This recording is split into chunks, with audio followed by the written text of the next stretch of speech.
السلام عليكم ورحمة الله وبركاته. إن الحمد لله نحمده ونستعينه ونستغفره ونعوذ بالله من شرور أنفسنا ومن سيئات أعمالنا. من يهده الله فلا مضل له ومن يضلله فلا هادي له، وأشهد أن لا إله إلا الله وحده لا شريك له، وأشهد أن محمدا عبده ورسوله. وما بعد. அன்பிற்கும் மதிப்புக்கும் உரிய இஸ்லாமிய சகோதரிகளே, இன்றைய வகுப்பிலே நாங்கள் உலூமுல் லுகத்தில் அரபியா, அரபு மொழியின் கலைகளில் ஒரு முக்கியமான கலையை நாங்கள் பார்க்க இருக்கின்றோம். அரபு மொழி கலைகள் பல்வேறுபட்டவை என்பதை நாங்கள் ஏற்கனவே பார்த்திருக்கின்றோம். கிட்டத்தட்ட 12 கலைகள் இருப்பதாக சொல்லப்படுகின்றது. அதிலே நாங்கள் ஏற்கனவே நஹு, சர்ஃப் ஆகிய இரண்டையும் நாங்கள் சுருக்கமாக பார்த்திருக்கின்றோம். இன்று அதற்கடுத்த முக்கியமாக அரபு கல்லூரிகளில் கற்பிக்கப்படக்கூடிய ஒரு கலை, அந்த கலையை பற்றிய ஒரு அறிமுகத்தை தான் இன்று நாங்கள் பார்க்க இருக்கிறோம். அந்த கலையை பற்றி நாங்கள் படிப்பதற்கு இன்னும் ஆரம்பிக்கவில்லை. மதாஹிருல் உலூம் என்ற பாடத்திலே நாங்கள் பலாகா என்ற பாடத்தின் அறிமுகத்தை நாங்கள் பார்க்கிறோம். கலைகளின் அறிமுகம் என்ற பாடத்திலே பலாகா என்ற பாடத்தின் அறிமுகத்தை தான் நாங்கள் இப்பொழுது பார்க்க இருக்கின்றோம். இதிலே 4 விடயங்களை நாங்கள் பார்க்க இருக்கின்றோம். முதலாவது, இல்முல் பலாகாவின் பற்றிய சில குறிப்புகள். அடுத்து அதனுடைய தோற்றம், வளர்ச்சி. அதைத் தொடர்ந்து பலாகாவின் வகைகள். அதே போன்று இல்முல் பலாகா கலையிலே உள்ள முக்கியமான பிரபலமான நூட்கள் என்பவற்றை நாங்கள் பார்க்க இருக்கின்றோம்.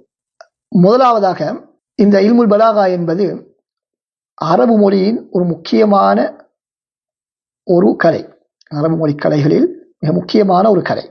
தற்பொழுது நாங்கள் அதனுடைய வரைவிலக்கணம், அதனுடைய உள்ளடக்கம், அதே போல அதனுடைய முக்கியத்துவம், மேலும் ஃபசாஹா பலாகாவுக்கு இடையிலே உள்ள வேறுபாடுகள் என்ன என்பதை நாங்கள் பலாகா பற்றிய சில குறிப்புகளில் நாங்கள் பார்ப்போம். முதலாவது, பலாகா என்று சொன்னால் அரபு மொழியிலே எங்களுக்கு தெரியும், ஒரு விடயத்தை அடைந்து கொள்வது. ஒரு விடயத்தை அடைந்து கொள்வதற்கு தான் பலாகா. பலாகா என்றால் அடைந்து கொண்டான். பல்லிக் என்று, தப்லீக், பல்லிக் மா உன்சில இலைக்க, உங்களுக்கு இறக்கப்பட்டதை நீங்கள் மக்களுக்கு எடுத்துரையுங்கள், கொண்டு போய் சேருங்கள் என்பது அதனுடைய கருத்து. தப்லீக் என்று சொன்னால் கொண்டு போய், தகவலை கொண்டு போய் சேர்ப்பது. அர்ரஜுலுல் பலீக் என்று சொன்னால் என்ன கருத்து? அப்ப நாவன்மை மிக்கவர் என்று கருத்து. நாவன்மை மிக்கவர், அழகிய முறையை பேசக்கூடியவர் என்பது கருத்து. மொழி ரீதியாக அப்படி என்றால் அவர் தன்னிடத்தில் இருக்கக்கூடிய தகவலை சரியான முறையிலே கொண்டு போய் சேர்க்கக்கூடியவர் என்பதுதான் ரஜுலுல் பலீக் என்பதனுடைய மொழி ரீதியான கருத்து. இப்பொழுது நாங்கள் கலை ரீதியான கருத்து என்ன? கலை ரீதியாக இந்த பலாகா கலையிலே அது எதற்காக பயன்படுத்தப்படும் என்று நாங்கள் பார்த்தால், பலாகா என்பது பேசக்கூடியவருக்கு இருக்கக்கூடிய ஒரு ஆற்றல், பேசக்கூடியவருக்கு இருக்கக்கூடிய ஒரு ஆற்றலை குறிக்கின்றது. அதன் மூலமாக, அந்த ஆற்றலின் மூலமாக அவர் என்ன செய்வார் என்று கேட்டால், கருத்தை சரியாகவும் சிறப்பாகவும் அழகாகவும் எடுத்து முன்வைக்கக்கூடிய ஆற்றல். ஒரு கருத்தை சரியாகவும் அழகாகவும் முன்வைக்கக்கூடிய ஒரு ஆற்றலை குறிப்பதற்கு தான் பலாகா என்று சொல்லப்படும். அத்தோடு மேலதிகமாக பேசப்படக்கூடிய அந்த தலைப்புக்கு ஏற்பவும், கேட்கக்கூடியவர்களுடைய தகமைகளுக்கு ஏற்பவும், நிலைமைகளுக்கு, சந்தர்ப்ப சூழ்நிலைகளுக்கு ஏற்பவும் அந்த பேச்சு அமைந்திருக்கும். அப்படியான பேச்சை பேசுவதற்கான ஆற்றல் தான் இந்த பலாகா என்பது.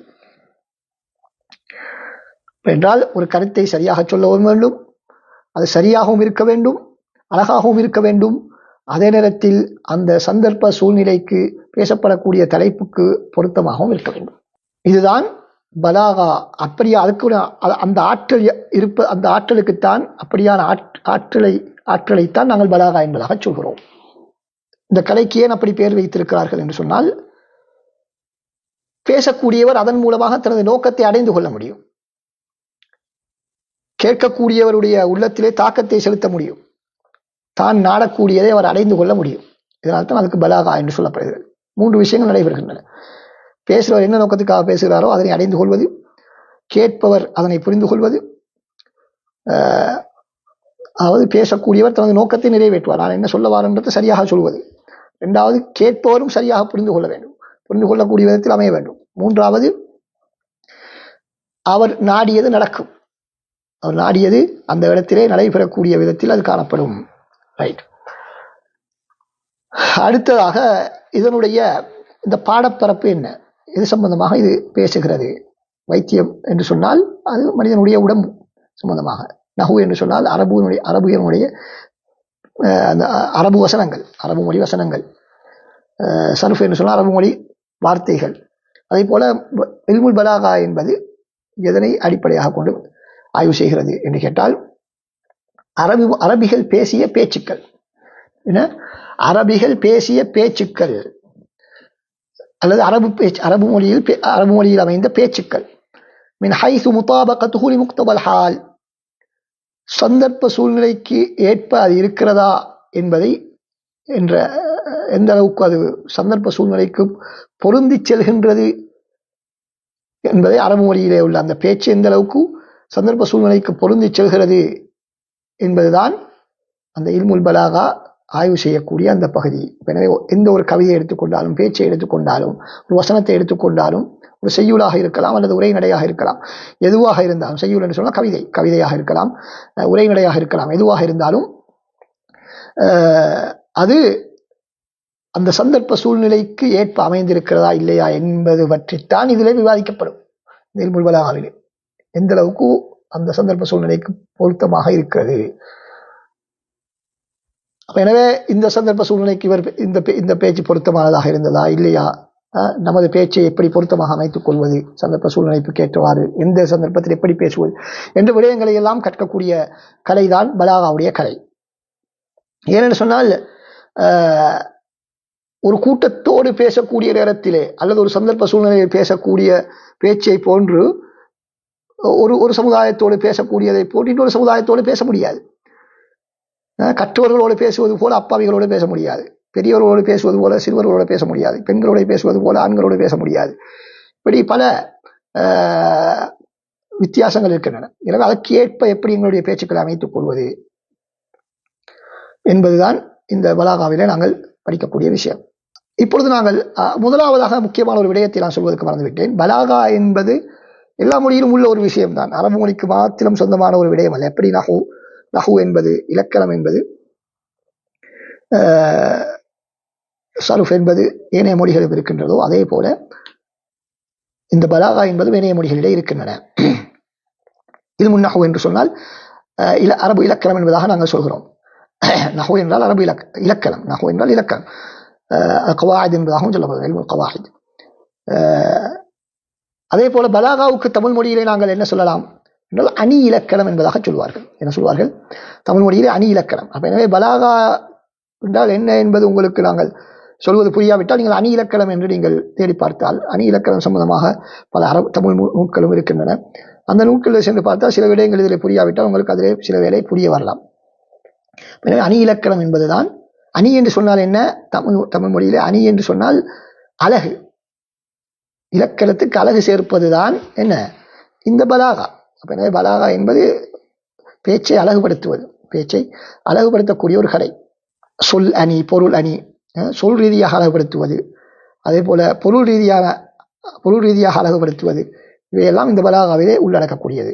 பொருள் நயம், சொல் நயம், கருத்து ரீதியாக அழகாக மாற்றுவது, சொல்லை அழகாக மாற்றுவது சொல் நயம், கருத்தை அழகாக மாற்றுவது கருத்து பொருள் நயம். இப்படி அதை தமிழ் மொழியிலே நாங்கள் புரிந்து கொள்ள முடியும். அடுத்ததாக இல்முல் பலாகாவுடைய முக்கியத்துவம் என்பதை நாங்கள் பார்க்கும் பொழுது முக்கியமான சில விடயங்கள், இது முக்கியமான ஒரு பகுதி. நிறைய பேர் இந்த பலாகா என்ற கலை சில வேளை விளங்கவில்லை என்ற காரணத்தில் அதனிலே பொடுபோக்காக அதனை படிக்காமல் அதிலே சாதாரணமாக கடந்து சென்று விடுகிறார்கள். ஆனால் அதனுடைய முக்கியத்துவத்தை நாங்கள் உணர்ந்து கொண்டால்தான், அது எங்களுக்கு ஒரு முறை படித்து புரியாவிட்டாலும் பல முறைகள் நாங்கள் அதனை எப்படியாவது படித்து புரிந்து கொள்வதற்கு நாங்கள் முயற்சி செய்வோம். அப்படி இல்லாவிட்டால் இதில் எங்களுக்கு பெரிய பிரயோசனம் ஒன்றும் இல்லை. வாழ்க்கைக்கு பிரயோசனம் இல்லை என்று நாங்கள் கடந்து சென்று விடுவோம். முதலாவது முக்கியத்துவம் என்ன என்று கேட்டால், முதலாவது விஷயம் என்னென்றா, அல் குர்ஆனினுடைய அற்புதத்தின் இரகசியங்களை அறிந்து கொள்வது. எங்களுக்கு தெரியும், அல் குர்ஆன் ஒரு சவால் விட்டது அரபிகளுக்கு. முடியுமானால் இதனை போன்ற ஒரு சூறாவையாவது நீங்கள் கொண்டு வாருங்கள். ஒரு சூறா ஒரு 2 வரியாவது இதற்கு ஈடாக நீங்கள் கொண்டு வந்து காட்டுங்கள், பார்க்கலாம். முழு உலகத்தில் உள்ள எல்லாரையும் அழைத்துக் கொள்ளுங்கள், அதற்கு உதவிக்கு தேவை என்று சொன்னார். குர்ஆன் சவால் விட்டது. அரபு இலக்கியத்திலேயே மிக உச்சத்தில் இருந்த அந்த கால அரபிகளால் அந்த சவாலை முடியவில்லை. காரணம் என்ன? அந்த அளவுக்கு இந்த அல் குர்ஆனுடைய அந்த அற்புதம், மொழி அற்புதம். எனவே அந்த அளவுக்கு அதுல என்ன இருக்கிறது என்ற ஒரு கேள்வி எங்களுக்கு வர வேண்டும். அல் குர்ஆன் இவ்வளவு சவால் விட்டு அந்த காலத்திலிருந்து இந்த காலம் வரைக்கும், கியாமத் வரைக்கும் அதனுடைய சவாலை முறியடிக்க முடியாமல் இருப்பதற்கான அந்த ரகசியம் என்ன என்பதை நாங்கள் தெரிய வேண்டும் என்றால், அது இந்த பலாகாவுடைய கலையிலே தான் இருக்கிறது. இந்த பலாகா கலையை நாங்கள் புரிந்து கொள்வதே தான் அந்த ரகசியத்தை அறிய முடியும். அதனுடைய வார்த்தை பயன்பாடுகள், அதனுடைய நடைகள், அல் குர்ஆனுடைய வசன நடைகள், அந்த ஒவ்வொரு வார்த்தையும் பயன்படுத்தியிருக்கக்கூடிய அந்த முறைகள், இவைகள் எல்லாம் இதனுடைய ரகசியங்களை எல்லாம் நாங்கள் புரிந்து கொள்ள வேண்டும். இந்த அரபு மொழி அறிவு, இந்த பலாகாவுடைய அறிவு எங்களுக்கு மிக அவசியமானது. அடுத்ததாக குர்ஆனை சரியான முறையில் புரிந்து கொள்வது, அது மிக முக்கியமானது. அதனுடைய அற்புதத்தன்மையைத்தான் எங்களால் புரிந்து கொள்ள முடியவில்லை என்றாலும் பரவாயில்லை, அதனுடைய கருத்தையாவது நாங்கள் சரியான புரிய வேண்டுமா இல்லையா? அப்பொழுதுதானே அல்லாஹ் தஆலா என்ன சொல்ல வருகிறார் என்பதை நாங்கள் சரியாக புரிந்து கொள்ள முடியும். எனவே அல்லாஹ்வுடைய பேச்சினுடைய அர்த்தத்தை சரியான முறையில் புரிந்து கொள்வதற்கு இந்த கலை மிக முக்கியமானது என்பதை நாங்கள் புரிந்து கொள்ள வேண்டும். அடுத்ததாக ஹதீஸ்களை புரிந்து கொள்வது. குர்ஆனை புரிந்து, குர்ஆனுடைய பலாகாவை, அதனுடைய அழகான அந்த வார்த்தை பிரயோகங்களுடைய கருத்துக்களை எல்லாம் சரியாக புரிந்து கொள்வது. அதே போல குர்ஆனுடைய ஹதீஸுடைய கருத்துக்களை புரிந்து கொள்வது. அதே போல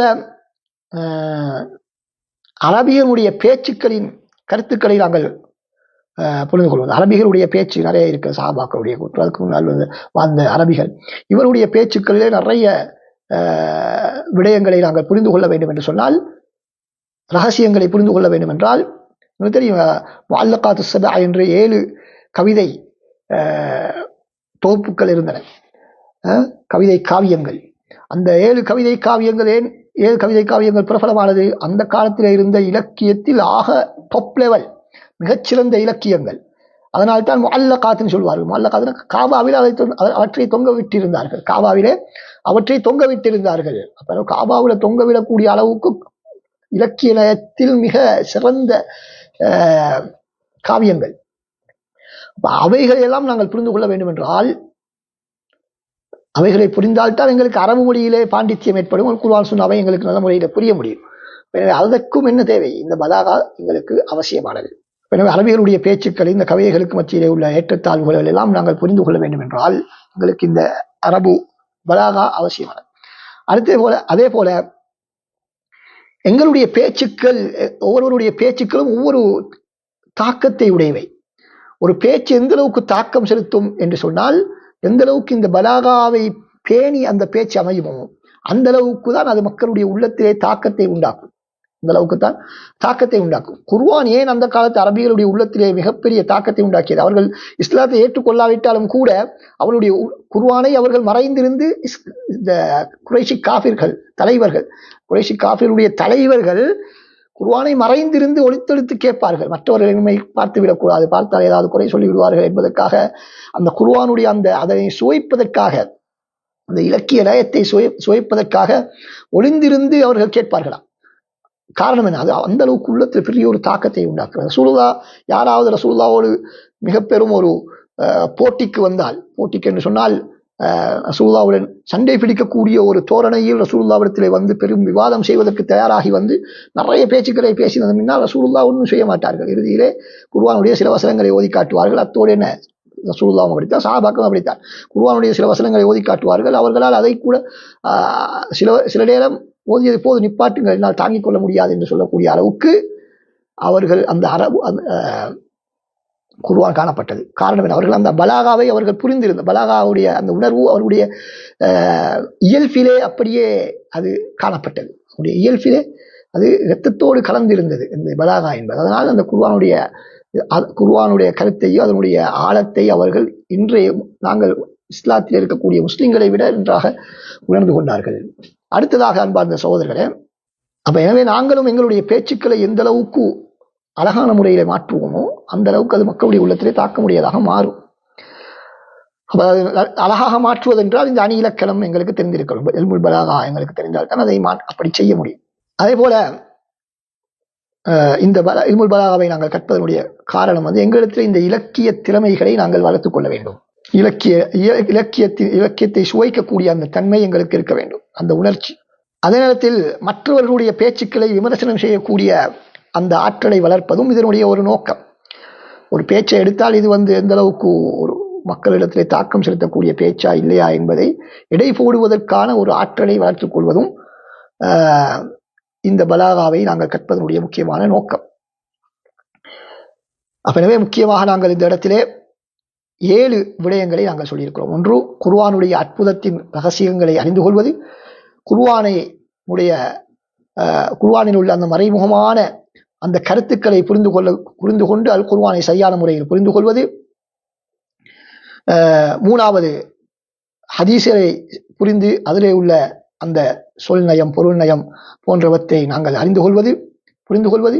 4வது, அரபிகளுடைய பேச்சிலே காணப்படக்கூடிய பலாகாவின் ரகசியங்களை நாங்கள் புரிந்து கொள்வது. 5வது, பேச்சை எப்படி அலங்காரப்படுத்துவது, அழகுபடுத்துவது என்பதற்கான முறைகளை நாங்கள் அறிந்து கொள்வது. அதே போல மாணவரிடத்திலே இந்த இலக்கிய திறமைகளை வளர்ப்பது. 7வது, ஒரு பேச்சை விமர்சனம் செய்யக்கூடிய ஆற்றல்களை வளர்ப்பது. இந்த 7 விஷயங்களும் எங்களுக்கு வர வேண்டும் என்றால் இந்த இல்முல் பலாகா எங்களுக்கு அவசியமானது. அப்ப பாருங்கள், இல்முல் பலாகா என்பது இவ்வளவு ஒரு முக்கியமான ஒரு கலை என்பதை இவற்றிலிருந்து நாங்கள் புரிந்து கொள்ள முடியும். அடுத்ததாக, இந்த பலாகாவுக்கும் ஃபசாஹுக்கும் இடையிலே என்ன வித்தியாசம் என்பது பொதுவாக இந்த பலாகாவை பற்றி கற்பிக்கக்கூடிய நேரத்திலே சொல்லப்படக்கூடிய ஒரு முக்கியமான ஒரு செய்தி. ஃபசாஹா என்று சொன்னால் என்ன? தெளிவுபடுத்தல், தெளிவாக சொல்லுதல் என்பது அரபு மொழியிலே ஃபசாஹா என்பதற்கான அர்த்தம். ஃபசாஹா என்று சொன்னால் தமிழ் மொழியிலே அதை நாங்கள் வரைவிலக்கணப்படுத்துவதாக இருந்தால் சுருக்கமாக சொன்னால் நாவன்மை என்பதாக சொல்லுவோம், பேச்சு திறமை என்பதாக நாங்கள் சொல்லுவோம். அதனுடைய அரபு மொழியிலே அதற்கான விளக்கம் சொல்லும் பொழுது என்ன சொல்கிறார்கள்? பேசக்கூடியவர் கருத்துக்களை சரியான முறையில் எந்த விதமான குறையும் இல்லாமல் சொல்வதற்கான ஆற்றல். அது கலாமுல் ஃபஸீஹ் என்று சொன்னால், நாவன்மை மிக்க பேச்சு என்று சொன்னால் என்ன? கருத்து தெளிவானது, இலகுவான வார்த்தை பிரயோகங்கள் அழகான முறையில் ஒன்று சேர்க்கப்பட்டிருக்கும். அழகான முறையில் ஒன்று சேர்க்கப்பட்ட இலகுவான வார்த்தைகளை பயன்படுத்தி கருத்து தெளிவோடு காணப்படக்கூடிய பேச்சு தான் கலாமுல் ஃபஸீஹ். எனவே இதுல இருந்து எங்களுக்கு என்ன விளங்குகிறது? பலாகாவுக்கும் இருக்கும் இடையில என்ன வித்தியாசம் என்றால், இந்த அழகான பேச்சு, அழகான இலகுவான வார்த்தைகளை கொண்ட அழகான தெளிவான அழகிய முறையில் வடிவமைக்கப்பட்ட இந்த பேச்சு, இந்த வசனம்,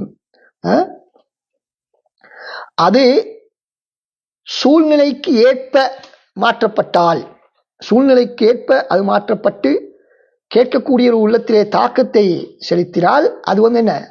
கலாமுன் பலீக், பலாகாவோடு அமைந்த பேச்சாக அமைந்துவிடும்.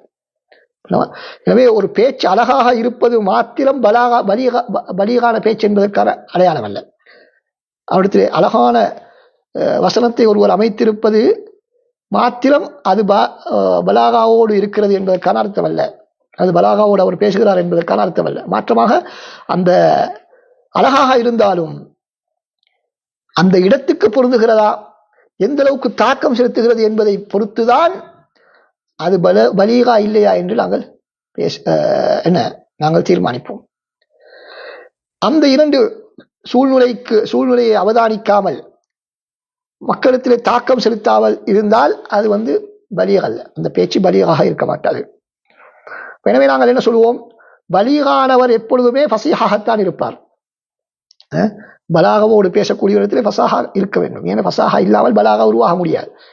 ஆனால் அழகான வார்த்தைகளை அமைக்கக்கூடியவர், பேசக்கூடியவர் எப்பொழுதும் பலியகாக இருக்க வேண்டும் என்ற அவசியம் இல்லை. அவருடைய அந்த அழகான பேச்சு அவர் பேசக்கூடிய அந்த சபைக்கு பொருத்தமில்லை என்றால், அல்லது கேட்கக்கூடிய இடத்திலே பெரிய தாக்கத்தை செலுத்தவில்லை என்றால் அது பொருத்தப்பட்டது. உதாரணம் சொல்வதாக இருந்தால் சொல்வார்கள், ஒரு சபையிலே நாங்கள் அமர்ந்திருக்கிறோம், திடீரென்று என்ன நடக்கிறது, ஒரு பாம்பு வருகிறது அல்லது ஒரு நெருப்பு பிடிக்கிறது என்று சொன்னால்,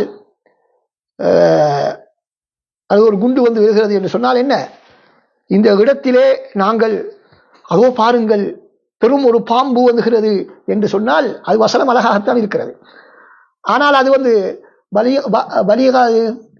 பசியான பேச்சுதான். அதோ பாருங்கள் எவ்வளவு ஒரு பெரும் பாம்பு படம் எடுத்துக் கொண்டிருக்கின்றது, அல்லது ஒரு பெரும் ஒரு சிங்கம் இதோ வருகிறது, அல்லது இதோ பாருங்கள் பெரும் ஒரு தீ எங்கே எரிந்து கொண்டிருக்கிறது என்று சொன்னால் அழகான வார்த்தை தான். ஆனால் அது பலீக இல்லை. காரணம் என்ன, அங்கு பலாகா இல்லை. காரணம் என்ன, அந்த இடத்திலே அது பொருத்தமற்றது. அந்த இடத்திலே என்ன செய்ய வேண்டும், இந்த பாம்பு பாம்பு என்று கத்த வேண்டும், இந்த தீ தீ நெருப்பு நெருப்பு என்று சொல்ல வேண்டும், இந்த சிங்கம் வருகிறது என்று நாங்கள் சொல்ல வேண்டும். அப்படி சொன்னால்தான் அது என்ன பலீக். அப்ப எனவே இதுல இந்த உதாரணத்திலிருந்து உங்களுக்கு என்ன புரிந்திருக்கும், ஃபசாஹத்துக்கும் பலாகத்துக்கும் இடையில் உள்ள வித்தியாசம். சுருக்கமாக சொன்னால் ஃபசீஹ் ஒரு வார்த்தையினால் அழகாக நாவன்மை மிக்க வார்த்தையாக இருக்க வேண்டும் என்றால், அழகான அரபு மொழியிலே அழகான வார்த்தை என்று ஒன்றை தீர்மானிப்பதாக இருந்தால், ஃபசீஹான பேச்சு என்று சொல்வதாக இருந்தால், அதிலே வசன நடையிலே எந்த விதமான தவறுகளும் இருக்கக்கூடாது, நகு ரீதியான இலக்கண ரீதியான பிழைகள் எதுவும் இருக்கக்கூடாது, வார்த்தைகள் கடுமையாக இருக்கக்கூடாது, அதாவது மொழிவதற்கோ கேட்பதற்கோ கடுமையாக இருக்கக்கூடாது. உதாரணமாக அரபு மொழியில 2 வார்த்தை தீமா முஸ்னா என்ற 2 வார்த்தை இருக்கிறது. இரண்டுமே மேகத்துக்குத்தான் சொல்லப்படும். தீமான்னு சொன்னா கேட்பதற்கோ கஷ்டம், மொழிவதற்கும் ஒரு சிரமம் அந்த ஒரு கடினத்தன்மை அதில் காணப்படுகிறது. முஸ்னா சொன்னா அழகாக இருக்கும். எனவே ஒரு மேகம் என்ற வார்த்தையை பயன்படுத்தக்கூடிய இடத்திலே தீமா என்று பயன்படுத்தாமல் முஸ்னா என்று பயன்படுத்துவது அழகாக இருக்கும். எனவே வார்த்தைகளில் உள்ள எழுத்துக்களிலே ஒரு கடினத்தன்மை இருக்கக்கூடாது. இஸ்திஅமால் அல்ஃபாதில் கரீபா அல்லதி லா யஅரஃபு மஅனாஹா, அதே போல கருத்து புரிவது கஷ்டமான அறிமுகத்தில் இல்லாத ஒரு வார்த்தையை பயன்படுத்தி வசனத்தை அமைக்கக்கூடாது. நான் பெரிய ஒரு இலக்கியவாதினி காட்டுறதுக்கு சிலாக்கள் அப்படி செய்வாங்க, ஒருத்தருக்கும் தெரியாத வார்த்தைகளை பயன்படுத்தினா அது அந்த பேச்சுக்கு அழகில்லை. அடுத்ததாக கருத்து ரீதியாக புரிந்து கொள்ள முடியாத வகையில் அது அமைந்திருக்கக்கூடாது. கருத்து மயக்கம் இருக்கக்கூடாது, கருத்து மயக்கம் அதில் இருக்கக்கூடாது. இந்த 4 விஷயங்களும் அதில் இல்லாமல், இலக்கண பிழை, அதே போல வார்த்தைகள் உள்ள எழுத்துக்கள் உள்ள ஒரு கடினத்தன்மை, அதே போல அறிமுகமற்ற வார்த்தைகளை பயன்படுத்துவது, அதே போல கருத்து மயக்கம், இந்த 4 விஷயங்களும் இருந்தால் அது பேச்சு ஃபசீஹ் அல்ல என்பதற்கான அடையாளம். இவைகள் இல்லாவிட்டால் அந்த பேச்சு ஃபசீஹானது என்பதை நாங்கள் புரிந்து கொள்ளலாம். ரசூல் ஸல்லல்லாஹு அலைஹி வஸல்லம் அவர்கள் மிக பெரும் ஒரு ஃபசீஹாக இருந்தார்கள். ரசூலுல்லாஹ்வுடைய வார்த்தைகள் அந்த அரபு உலகத்திலேயே ஒரு வியக்கத்தக்க விதத்திலே பார்க்கப்பட்ட வார்த்தைகள். ரசூலுல்லாஹ்வுடைய வார்த்தைகள், ரசூலுல்லாஹ் சில வார்த்தைகளை பயன்படுத்தினார்கள். அரபுகளுடைய பழக்கத்திலே இல்லாத சில வார்த்தைகளை கூட ரசூலுல்லாஹ் தான் முதலாக பயன்படுத்தி இருக்கிறார்கள். உதாரணமாக ஹமியல் வதீஸ், லா யுல்தகுல் முஃமினு மின் ஜுஹரின் வாஹிதின் மர்ரத்தைன் மா தஹத்ஃப அன்ஃபிஹி போன்ற வசனங்கள் எல்லாம் பயன்படுத்தியிருப்பதாக அறிஞர்கள் சொல்கிறார்கள். அடுத்ததாக அன்புக்குரிய சகோதர சகோதரிகளே, அடுத்த தலைப்புக்கு நாங்கள் செல்வோம். அடுத்த தலைப்பு என்னவென்று சொன்னால், இந்த பலாகா கலை எப்படி உருவாகியது,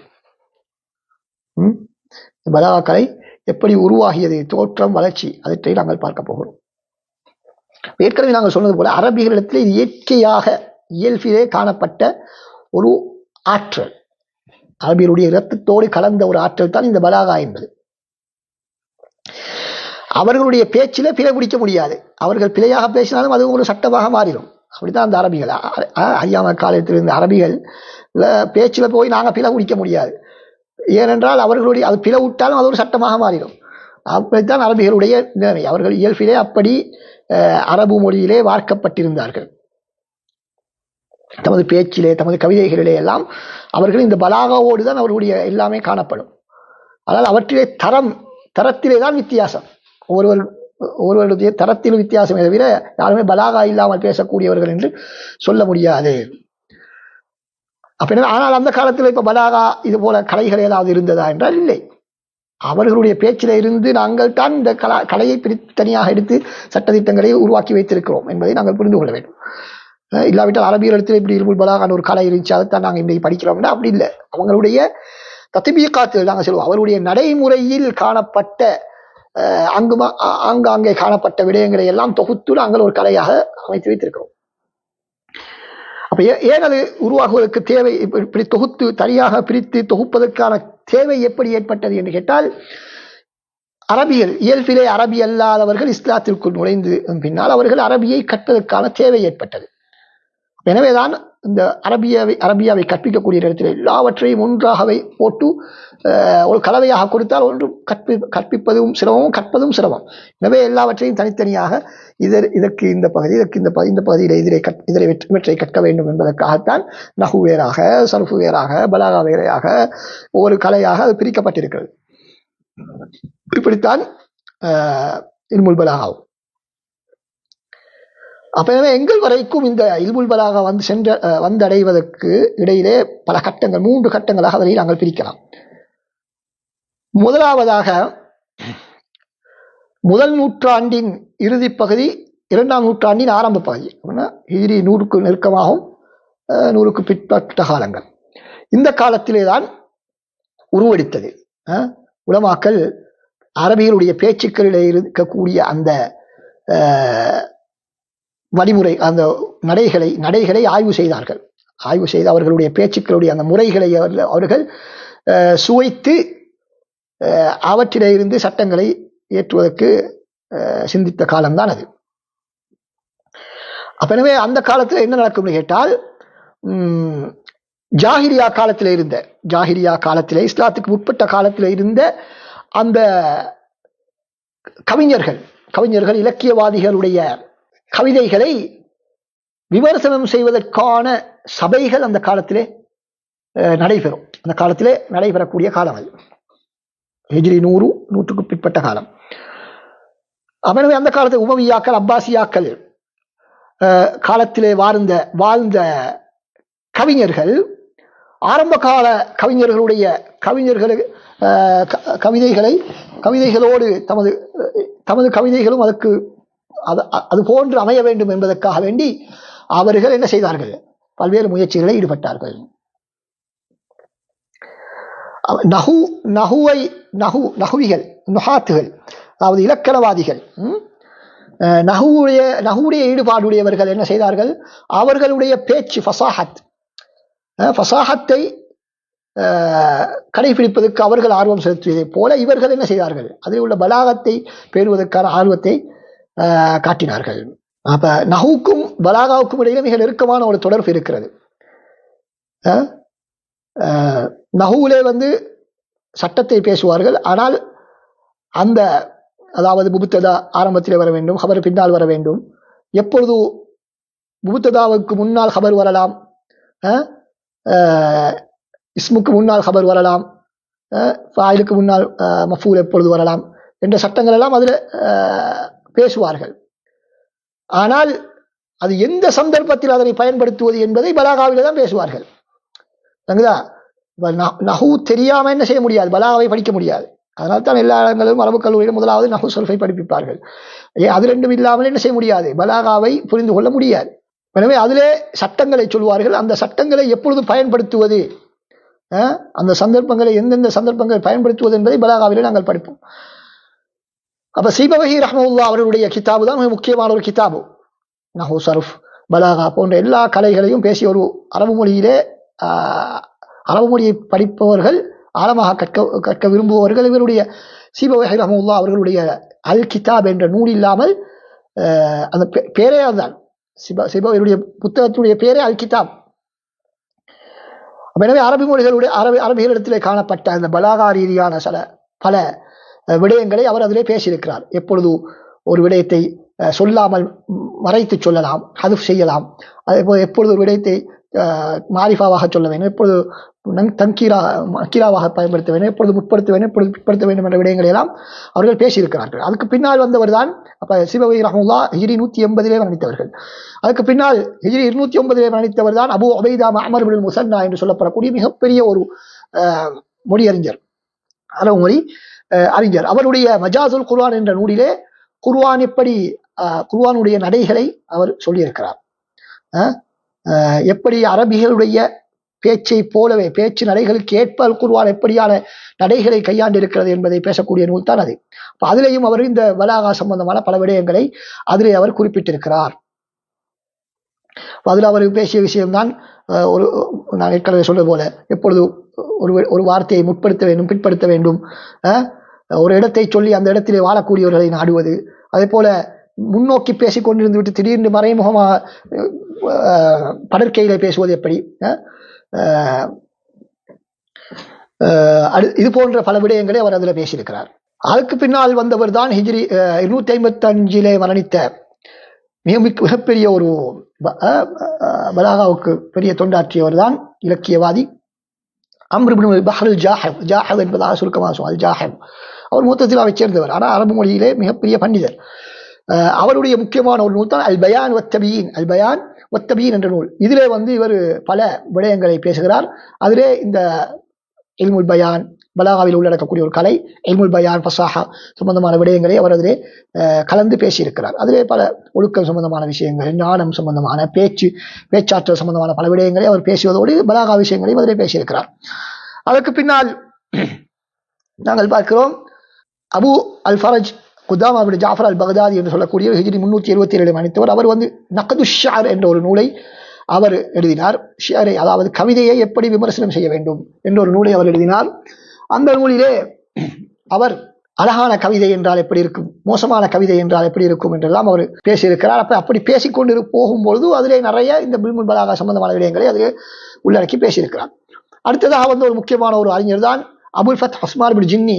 ஹிஜ்ரி 392 மரணித்தவர். 4ஆம் நூற்றாண்டுக்கு நெருக்கமான 4ஆம் நூற்றாண்டைச் சேர்ந்தவர், 4ஆம் நூற்றாண்டில் இறுதியில் மரணித்தவர். அவர் அவருடைய ஹசாயிஸ் என்ற நூலை தொகுத்து, அது நஹூ சம்பந்தமாக பேசக்கூடிய ஒரு நூல், ஆனாலும் இந்த பலாகா சம்பந்தமான பல விடயங்களை அதில் அவர் பேசியிருக்கிறார். அதே போல அபுல் அலி அல் ஹசன் இப்னு ருஷைக் அல் கைரவானி அல் அஸ்தி என்று சொல்லக்கூடிய ஹிஜ்ரி 5ஆம் நூற்றாண்டிலே 463 மரணித்தவர். அவருடைய நூல் அல் உம்தா ஃபி மஹாசினி ஷஅரி வ ஆதாபிஹி, ஒரு கவிதையின் அழகிய பண்புகள் பற்றி பேசக்கூடிய ஒரு நூல். அதிலேயும் பலாகா சம்பந்தமான பல நூல்களை பேசியிருக்கார். அப்ப இவைகள் எல்லாம் என்ன என்று சொன்னால், முதலாவது கட்டம் பலாகாவினுடைய வளர்ச்சியினுடைய முதலாவது கட்டம், ஆரம்ப கட்டம் என்ன அரபிகளுடைய பேச்சுக்களிலே காணப்பட்டது. தொகுப்பு என்ற ரீதியிலே பார்த்தால் ஏனைய அரபு மொழியின் ஏனைய கலைகளோடு சேர்த்து இந்த பலாகாவினுடைய சட்டதிட்டங்கள் ஆங்காங்கே பல நூல்களில் சொல்லப்பட்ட நூல்களை தான் நாங்கள் இப்பொழுது பார்த்தோம். ஆரம்ப காலங்கள் 5ஆம் நூற்றாண்டு வரைக்கும் பார்த்திருக்கிறோம். அடுத்ததாக இந்த பலாகாவினுடைய குறிப்பிட்ட சில விடயங்களை மாத்திரம் பேசக்கூடிய ஏதாவது நூல்கள் இருக்கின்றதா, அதாவது பலாகாவை மாத்திரம் பேசக்கூடிய நூல்கள் இருக்கின்றதா என்று கேட்டால், ஆம், எங்களுக்கு கிடைத்த முதலாவது மிக பழமையான நூல், எங்களை வந்தடைந்த மிக பழமையான நூல் யாருடைய நூல் என்று சொன்னால் அப்துல்லா இப்னு முஅத்தஸ், ஹிஜ்ரி 296 3ஆம் நூற்றாண்டின் இறுதியிலே மரணித்த அந்த அறிஞர் அல் பதியா என்ற நூல் பலாகாவிலே எழுதிய நூல். அப்ப இதிலே பலாகா சம்பந்தமான பல இஸ்திஆரா, தஜ்ரீஸ், முதாபகா, இத்திஃபாத், தத்மீன், தஅரீஃப் போன்ற பல விடயங்களை அவர் இந்த நூலிலே பேசியிருக்கிறார். பலாகா சப்ஜெக்ட் மட்டும்தான் அதில் இருக்குது. அடுத்ததாக ஒரு முக்கியமான ஒரு அறிஞர் தான் பலாகா கலையிலே அபு ஹிலால் அல் ஹசன் இப்னு அப்துல்லா அல் அஸ்கரி, ஹிஜ்ரி 395 4ஆம் நூற்றாண்டின் இறுதி பகுதியில் மரணித்தவர். அவருடைய நூல் கிதாபு ஸினாஅத்தைன் அல் கிதாபத்து வஷ்ஷஅர் என்ற நூலிலே அவர் பலாகாவுடைய தாரீஃபுகள், ஆரம்ப கால நூல்கள் அந்த பலாகாவுடைய தாரீஃப் எல்லாம் இல்லை, அதெல்லாம் பலாகாவினுடைய சட்டதிட்டங்களை அவர்கள் இப்படி பேசிக்கொண்டு போவார்கள். பலாகா என்ற ஒரு தனி கலையாக அறிமுகப்படுத்தி அதிலே பேச மாட்டார்கள். இப்பொழுது நாங்கள் சொல்லக்கூடிய நூல்களிலே பலாகா சம்பந்தமான வரைவிலக்கணம் எல்லாம் அதில் இடம்பெற்றிருக்கிறது. கிதாபு ஸினாஅத்தைன் அல் கிதாபு வஷ்ஷஅர், அல் கிதாபத் அரபு எழுத்து இவ்வாறு எழுதுவது அரபு மொழியிலே, அதே போல அரபு எழுத்துத்துறையை வளர்ப்பதற்கான வழிகாட்டல், அதே போல கவிதை ஏற்றுவதற்கான வழிகாட்டல் உள்ளடக்கிய 2 துறைகள் சார்ந்த நூல் கிதாபு ஸினாஅத்தைன் அல் கிதாபத்து வஷ்ஷஅர். அடுத்ததாக 3வது முக்கியமான நூல் தான் அபு முஹம்மது அப்துல்லா பின் முஹம்மது பின் சயீத் பின் சினான் அல் கஃபாஜி என்று சொல்லப்படக்கூடிய 5ஆம் நூற்றாண்டில் இறுதி பாதியை மரணித்து 466 மரணித்தவர். அவருடைய சிர்ருல் ஃபசாஹா நாவன்மையின் ரகசியம் என்ற நூல். அதுல ஃபசாஹா என்றால் என்ன, அதுக்கும் பலாகாக்கும் இடையில் உள்ள வித்தியாசம் என்ன, அதுல அவர் ஃபசாஹாவை பலாகால ஒரு பகுதியாக உள்ளடக்கிறார். அந்த நூல் பலாகாவுக்கு மட்டும் உரிய நூல் அல்ல, பலாகா ஃபசாஹா ரெண்டையும் சம்பந்தப்படுத்தி எழுதப்பட்ட ஒரு நூல். அப்ப இது 2வது கட்டம். 3வது கட்டம் என்ன என்று கேட்டால், விதிகளை உருவாக்கக்கூடிய காலகட்டம். பலாகாவினுடைய விதிகள் உருவாக்கப்பட்ட கட்டம் தான் இது. இதனுடைய தலைமைத்துவத்தை யார் பெற்றுக்கொள்கிறார், இதனுடைய முன்னோடி யாரு, ராயிது ஹாதிஹில் மர்ஹலா யாரு, முன்னோடி யாரு என்றால் அபூபக்கர் அப்துல் காஹிர் அல் ஜுர்ஜானி ரஹிமஹுல்லாஹ். ஹிஜ்ரி 471 மரணித்தவர், 5ஆம் நூற்றாண்டின் இறுதி பகுதி. அவர் இந்த துறையிலே, இந்த கலையிலே 2 முக்கியமான நூல்களை எழுதினார். ஒன்று அஸ்ராருல் பலாகா, பலாகாவின் ரகசியங்கள், இன்னொரு தலாயிலுல் அஜாஸ், குர்ஆனுடைய அற்புதங்களுக்கான சான்றுகள். அப்ப இதுல அவர் என்ன செய்திருக்கிறார், இந்த பலாகா உடைய கலை சம்பந்தமான பல விடயங்களை ஒன்று திரட்டி இருக்கிறார். அதனை விதிகளாக அப்படியே தொகுத்திருக்கிறார். அதற்கு விதிகளை குறிப்பிட்டு அதற்கான உதாரணங்கள், சான்றுகளை குறிப்பிடுகிறார். மிகவும் நுணுக்கமான முறையிலே, அறிவுபூர்வமாக, விஞ்ஞான ரீதியாக, துல்லியமாக, இலக்கிய நயத்தோடு கூடிய வசன நயோடு அந்த நூலை அவர் தொகுத்திருக்கிறார். அவருக்கு பின்னால் வந்த எல்லோருமே இந்த நூலை அடிப்படையாக கொண்டுதான் இந்த பலாகா கலையை அணுகியிருக்கிறார்கள். இவருக்கு பின்னால் வந்த ஒரு அறிஞர் தான் முக்கியமான பலாகா கலையிலே முக்கியமான அறிஞர், இமாம் ராசி என்பதாக சொல்வோம். ஃபஹ்ருத்தீன் அர் ராசி, ஃபஹ்ருத்தீன் அபு அப்துல்லா முஹம்மது பின் உமர் பின் ஹுசைன் அர் ராசி என்பவர். இவரும் பலாகா கலைக்கு மிகப்பெரிய சேவை செய்த ஒரு அறிஞர். அப்ப இவர் என்ன செய்தார், ஏற்கனவே சொன்ன நாங்கள் அப்துல் காஹிர் ஜுர்ஜானி அவருடைய 2 நூல்கள் அஸ்ராருல் பலாகா, தலாயிலுல் அஜாஸ், இந்த 2 நூல்களையும் மிக கவனமாக படித்து அதிலே இருந்து பல பாடங்களை எடுத்து அவற்றை என்ன செய்தார், மீளுருவாக்கம் செய்தார். ஒழுங்குபடுத்தி மீளுருவாக்கம் செய்தார். அதை ஒழுங்குபடுத்தி மீளுருவாக்கம் செய்து சுருக்கமாக்கி அவர் அதை நிஹாயத்துல் ஈஜாஸ் ஃபி திராயத்துல் அஜாஸ் என்ற நூலை அவர் வெளியிட்டார். அவருக்கு பின்னால் வந்த ஒரு அறிஞர் தான் 7ஆம் நூற்றாண்டின் ஆரம்பத்திலே 626 மரணித்தவர் அபு யாக்கூப் யூசுப் அபி பக்ர் அஸ்-சக்காக்கி ரஹிமஹுல்லாஹ். அவர் ஒரு நூல் எழுதினார், மிஃப்தாஹுல் உலூம் என்ற நூல் எழுதினார். அவர் ராசி அவர்கள் உருவாக்கிய அந்த ஓடரை மாற்றி அமைத்து வேறொரு புதிய ஒரு ஒழுங்குமுறையிலே இந்த பலாகாவை தொகுத்தார். அதிலே மிக நுணுக்கமான வரை விலக்கணங்களை எல்லாம் அவர் மந்திக்குடைய அடிப்படையிலே உருவாக்கினார். ஆனால் அவருடைய நூலில் உள்ள ஸ்பெஷாலிட்டி என்ன என்றால், அவர் மந்திக்கையும் அதிலே சேர்த்து கலந்து விட்டார். அதுதான் அதிலே உள்ள ஒரு மேலதிகமான விஷயம். பலாகாவோடு ஒரு மந்திக்கையும் சேர்த்து விட்டார். எனவே அதற்கு பின்னால் வந்த உலமாக்கள் என்ன செய்தார்கள், அவருடைய நூல் முக்கியமான நூலாக இருந்தாலும் அதில் மந்திக்கும் சேர்ந்திருப்பதால் அது ஒரு பலாகாவை படிப்பதற்கு ஒரு தடையாக அமைந்திருக்கிறது. எனவே அந்த பலாகாவை விட உள்ள மேலதிகமான அந்த மந்திக்கூடிய சப்ஜெக்ட் எல்லாம் நீக்கி எடுத்து தனியாக வேறு நூல்களை பின்னால் வந்த அறிஞர்கள் உருவாக்கினார்கள். அதில் முக்கியமானவர் மதுருத்தீன் இப்னு மாலிக், ஹிஜ்ரி 686 மரணித்தவர்.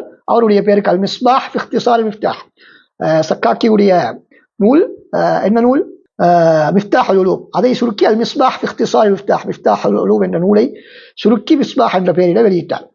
அதே போல அதுக்கு பின்னால் வந்தவர் அபு அப்துல்லா முஹம்மது பின் அப்துல் ரஹ்மான் ஹத்தீப் அல் கஸ்வீனி என்பவர். ஹிஜ்ரி 730 மரணித்தவர் 8ஆம் நூற்றாண்டின் ஆரம்பத்தில். அவருடைய பேருக்கு தல்ஹீசுல் மிஃப்தாஹ், அவரும் மிஃப்தாஹுல் உலூம் என்ற சக்காக்கியுடைய நூலை சுருக்கி தல்ஹீசுல் மிஃப்தாஹ் என்ற நூலை அவர் வெளியிட்டிருக்கிறார். அதற்கு பின்னால் வந்தவர்கள் என்ன செய்தார்கள், தல்ஹீசுல் மிஃப்தாஹ் என்ற நூல் தான் இறுதியாக நாங்கள் பார்த்திருக்கோம், கஸ்வீனியுடைய நூல்.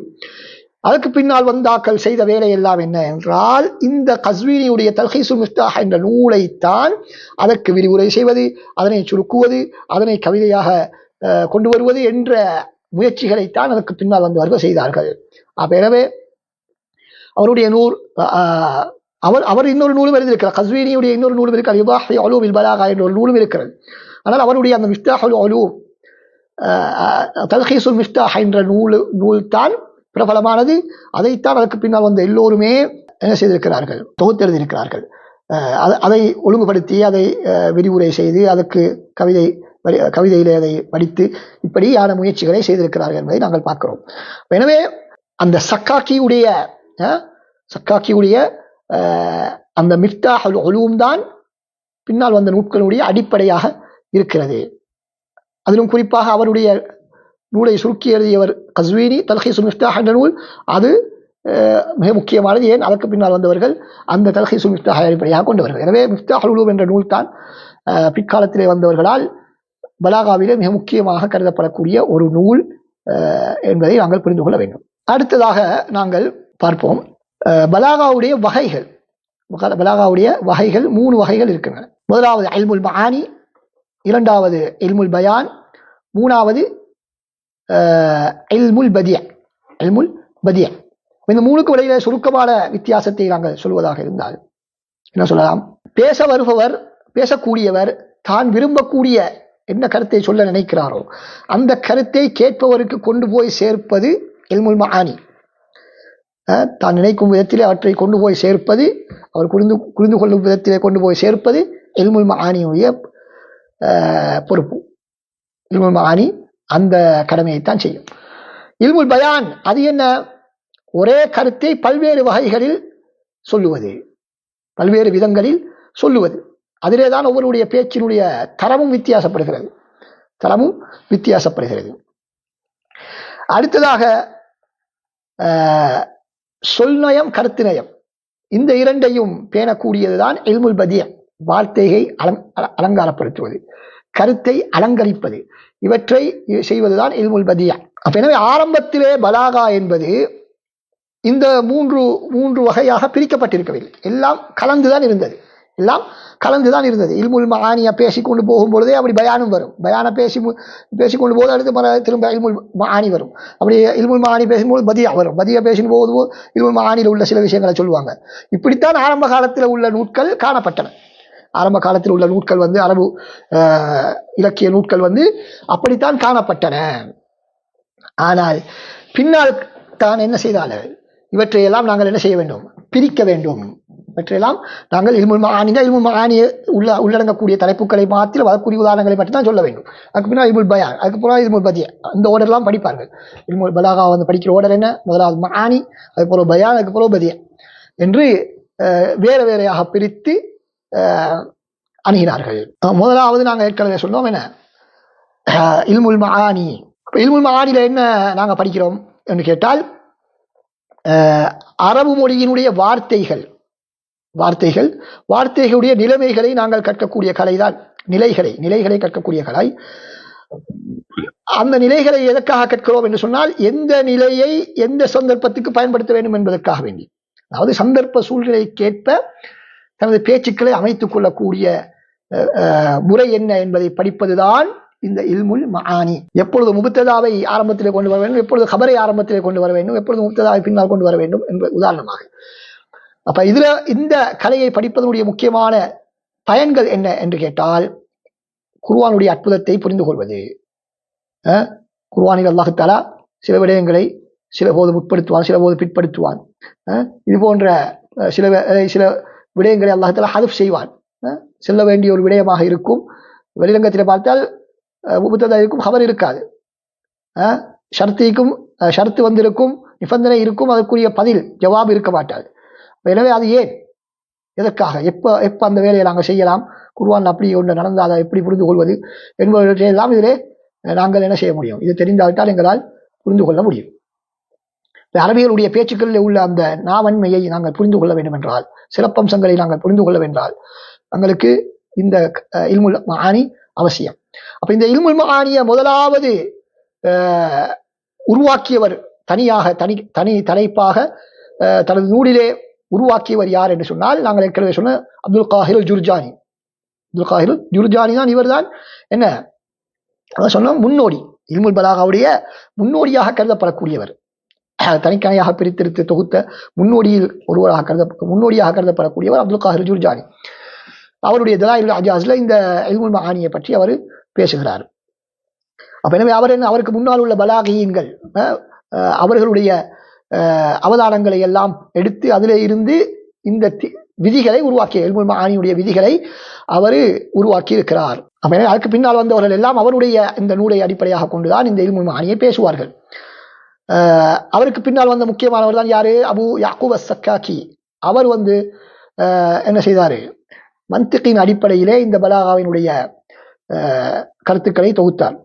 அவரும் நிறைய விதிகளை உருவாக்கிய ஒரு முக்கியமான ஒருவர். அப்ப அவருடைய பிரபலம் எதிலே இருக்கிறது? அவருடைய மிஃப்தாஹுல் உலூம் என்ற நூலிலே தான் இருக்கிறது. அப்ப அவர் என்ன செய்திருக்கிறார்? இல்முல் மஆனி பயான், இந்த ரெண்டையும் அவருடைய நூலிலே, அதே போல இல்முல் பதி, இந்த 3 விடயங்களையும் அவருடைய அந்த மிஃப்தாஹுல் உலூம் என்ற நூலிலே பேசியிருக்கிறார் என்பதை நாங்கள் பார்க்கின்றோம். அப்ப இதுல முக்கியமான தலைப்புகள் என்ன? இல்முல் மஆனியில் உள்ள முக்கியமான தலைப்புகள் அல் ஹபர் வல் இன்ஷா, அஹ்வாலுல் முஸ்னத் வல் முஸ்னத் இலைஹி, அல் ஃபஸ்ல் வல் வஸ்ல், அல் கஸ்ர், அல் ஈஜாஸ், இது போன்ற விடயங்கள் தான் இந்த பகுதியிலே பேசப்படும். இல்முல் பயான், இப்பொழுது 2வது கலைக்கு வருவோம். இல்முல் பயான் என்று சொன்னால் என்ன? ஒரே கருத்தை பல்வேறு வகைகளிலே எவ்வாறு நாங்கள் சொல்வது என்பதை அறிந்து கொள்ளக்கூடிய கலைதான் இல்முல் பயான். இல்முன் யுஅரஃபு பிஹி ஈராதுல் மஅனல் வாஹிதி பிதுருகின் முக்தலிஃபத்தின் முதஃபாவிதா. அதாவது பேச்சினுடைய தரம் தெளிவானது, மிகவும் தெளிவானது என்று நாங்கள் பல தரங்களாக பிரித்தால், மிகவும் இலக்கிய நயமுடையது, இலக்கிய நயத்தில் சாதாரணமானது, இலக்கிய நயம் குன்றியது என்று நாங்கள் பிரிக்கலாம். அப்ப இது இல்முல் பயான்ல தான் அந்த தரம் பிரிக்கப்படுகின்றது.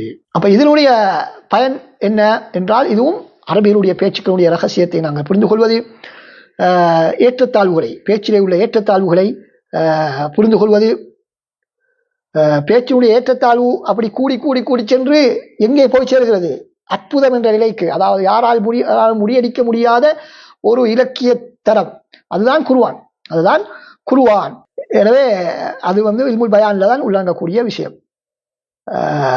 அப்ப இந்த இல்முல் பயானை பொறுத்தவரையிலே அதுவும் கால ஓட்டத்திலே அப்படி என்ன செய்து வந்திருக்கிறது? வளர்ச்சி அடைந்து வந்திருக்கிறது. அப்ப இந்த துறையை வளர்ப்பதற்கு மிக முக்கிய பங்காற்றியவர் யார் என்று கேட்டால் ஜாஹிம். அவருடைய அல் பயான் வத்தபயீன் என்ற நூலிலே அவர் இதற்கு மிக பெரும் முக்கியத்துவம் கொடுத்திருக்கிறார். அதே போல அபூ ஹிலால் அஸ்கரி அவருடைய நூல் கிதாபு ஸுனாஅத்தைன் அல் கிதாபா வஷ்ஷஅர் என்ற அந்த நூலிலே, அதே போல இப்னு ஷைக் அல் கைரவானி என்பவர் தனது உம்தா என்ற நூலிலே இந்த இல்முல் பயானை பற்றி மிக விரிவாக ஆய்வு செய்திருக்கிறார்கள். அதே போல நாங்கள் சொன்னோம், பலாகாவினுடைய முன்னோடி என்று யாரு? அப்துல் காஹிர் அல் ஜுர்ஜானி, 5ஆம் நூற்றாண்டிலே அவர் என்ன செஞ்சாரு? இந்த எல்லா முயற்சிகளிலேயும் இருந்து பயனடைந்து அவர் அதிலே இருந்து இல்முல் பயான் என்ற கலையை அஸ்ராருல் பலாகா என்ற அவருடைய நூலிலே அவர் தொகுத்திருக்கிறார். அப்ப அப்துல் காஹிர் ஜுர்ஜானி ரஹ்மத்துல்லாஹ் அவருடைய தலாயிலுல் அஜாஸ் என்ற நூலிலே இல்முல் பயான், இல்முல் மஆனி பற்றி பேசியிருக்கிறார். இல்முல் மஆனியை பற்றி அவர் பேசிய நூல் தான் என்ன? தலாயிலுல் அஜாஸ் என்ற நூல். ஆனால் அஸ்ராருல் பலாகா என்ற அவருடைய நூலிலே அவர் என்ன செய்திருக்கிறார்? இந்த இல்முல் பயானை பற்றி மிக விரிவாக பேசியிருக்கிறார். அப்ப இல்முல் பயான்ல உள்ளடங்கக்கூடிய முக்கியமான தலைப்புகள் என்ன? தஸ்பீஹ், உவமை கூறுதல். உனது முகம் சந்திரனை போன்று இருக்கிறது என்று நாங்கள் உவமை கூறுவோம். இதெல்லாம் தமிழ் மொழியில உள்ள விஷயம்தான். உவமை உருஃபு, உவமை பொருள். அதே போல அல் ஹகீகா வல் மஜாஸ், அல் இஸ்திஆரா வல் கினாயா, சிலேடையாக பேசுவது என்ற இவைகள் எல்லாம் அதிலே உள்ளடங்கக்கூடிய தலைப்புகள். அடுத்ததாக இல்முல் பதியா. இல்முல் பதியா என்று சொன்னால் என்ன? ஒரு பேச்சுக்கு அழகு சேர்க்கக்கூடிய முறைகளை அறியக்கூடிய ஒரு கலை தான் இது. பேச்சுக்கு அழகை சேர்க்கக்கூடிய முறைகள், அவருடைய பேச்சை அழகாக்கக்கூடிய, மேலதிகமாக அழகாக்கக்கூடிய விஷயங்கள். அப்ப இந்த விடயங்கள் ஜாஹதுடைய அல் பயான் வத்தபயீன் என்ற நூலிலே காணப்படுகின்றது. இது சம்பந்தமான சில குறிப்புகள் காணப்படுகின்றன. அப்துல்லா இப்னு முஅத்தஸ் என்பவர் தான் தனது அல் பதி என்ற நூலிலே, இவர் ஹிஜ்ரி 3ஆம் நூற்றாண்டின் இறுதியில் 296 மரணித்தவர். அல் பதி என்ற நூலிலே தான் இல்முல் பதியை சம்பந்தமாக மிக விரிவாக பேசியவர் யாரு? அப்துல்லா இப்னு முஅத்தஸ். பின்பு அவரை பின்பற்றி தான் குதாமத் இப்னு ஜாஃபர் என்பவர் 4ஆம் நூற்றாண்டில் 337வது ஆண்டு மரணித்தவர். அவர் இந்த இப்னு முஅத்தஸை விட மேலதிகமான சில விடயங்களை குறிப்பிட்டிருக்கிறார். அதற்கு பின்னால் அவர்களை தொடர்ந்து இன்னும் பல நூட்கள் தோன்றின. சிலர் இது சம்பந்தமாக, இல்முல் பதியை சம்பந்தமாக மாத்திரம் பேசிய நூட்களும் இருக்கிறது. இன்னும் சிலர் இந்த இல்முல் பயான், இல்முல் மஆனியோடு சேர்த்து இந்த இல்முல் பதியை பேசிய நூட்களும் இருக்கின்றன. அப்ப முஹஸ்ஸிலாத்துல் பதிஅய்யா என்பதுதான் இதில் முக்கியமான பகுதி. அதாவது பேச்சை அழகாக்கக்கூடியது, ஒரு பேச்சு முதலாவது எந்த விதமான நகு ரீதியான தவறுகளும் இல்லாமல் அழகான வார்த்தை பிரயோகங்களை பயன்படுத்தி இருக்கும். அடுத்தது அந்த சூழ்நிலைக்கு ஏற்பவும் இருக்கும்.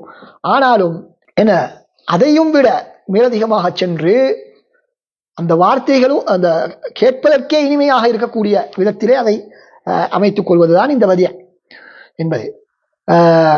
அதுல 2 பகுதிகள் இருக்கின்றன. முஹஸ்ஸினாத், அழகுபடுத்தக்கூடியவைகள், இந்த வார்த்தை பேச்சை அழகுபடுத்தக்கூடியவைகளை 2ஆக பிரிக்கலாம். முஹஸ்ஸினாத் மஅனவியா, கருத்து ரீதியான அலங்காரம், கருத்தை அழகுபடுத்துவது. இன்னும் சில அதுல முக்கியமானது என்ன, முகாபலா, தௌரியா, இல்திஃபாத், தத்மீம், உஸ்லூபுல் ஹக்கீம் என்று பல தலைப்புகளிலே அதிலே பேசுவார்கள், கருத்து அழகுபடுத்தக்கூடிய விதங்கள். 2வது முஹஸ்ஸினாத்துல் லஃப்வியா, வார்த்தை ரீதியான அலங்காரம். வார்த்தை ரீதியான அலங்காரம் இது என்ன, வார்த்தையை அழகுபடுத்துவது. வார்த்தையை அழகுபடுத்தினா ஆட்டோமேட்டிக்காக நடக்கும். வார்த்தையை அழகுபடுத்தினால் கருத்தும் அழகாக மாறும் என்பதில் எந்த விதமான மாற்று கருத்தும் இல்லை. அதாவது அடிப்படையில் லோக்கம் என்ன, வார்த்தையை அழகுபடுத்துவதுதான். அதுக்கு உதாரணம் ஜினா, சஜா, முவாசனா, வத்தர்சியா, வலுசூம் மாலா யல்சம் என்ற போன்ற பல விடயங்களை நாங்கள் அதற்காக உதாரணங்களாக நாங்கள் குறிப்பிடலாம். எனவே இதுதான் பலாகா சம்பந்தமாக நாங்கள் தெரிந்திருக்க வேண்டிய முக்கியமான சில குறிப்புகள். பலாகா சம்பந்தமான அறிமுகத்தை நாங்கள் இந்த தோழி நாங்கள் முடித்துக் கொள்கிறோம். வாஹிரு தஅவானா அல்ஹம்துலில்லாஹி ரப்பில் ஆலமீன். அஸ்ஸலாமு அலைக்கும் வரஹ்மத்துல்லாஹி வபரகாத்துஹு.